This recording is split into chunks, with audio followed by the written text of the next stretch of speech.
The RMS Oceanic. The RMS Oceanic was a transatlantic ocean liner built for the White Star Line. She sailed on her maiden voyage on September 6, 1899, and was the largest ship in the world until 1901. At the outbreak of World War I, she was converted to an armed merchant cruiser. Then on August 8, 1914, she was commissioned into Royal Navy service. She is the predecessor to her more famous sister, the RMS Titanic.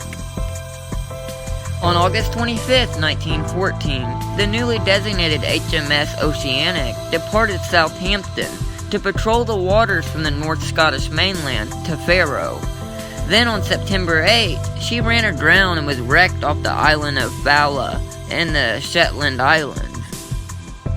Following the Oceanic's launch on January 14, 1899, it was an event watched by over 50,000 people.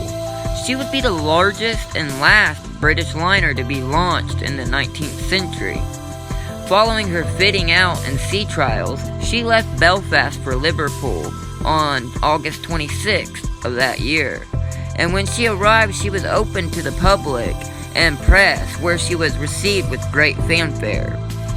She then departed Liverpool on her maiden voyage to New York on September 6th under the command of Captain John C. Cameron.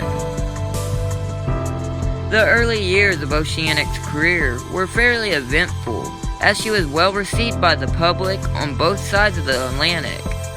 Between 1900 and 1906, she bested her main rivals, Cunard Speed Queens, Campania, and Lucania, as well as her own running mates for westbound crossings.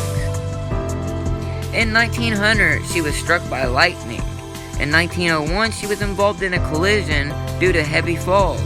In 1904, 4 days out from New York, she encountered a storm, and it allowed a considerable amount of water to enter the ship. In 1905, 45 of the ship's firemen mutinied in protest at the unpleasant working conditions in the ship's boiler rooms. In 1907, White Star set in place a plan to establish an express service out of Southampton. In 1912, during the departure of RMS Titanic, the Oceanic became involved in the near collision of Titanic with SS New York, when Oceanic was nearby as New York broke from her mooring and nearly collided with Titanic. Remember, if it's more interesting, you can find it here.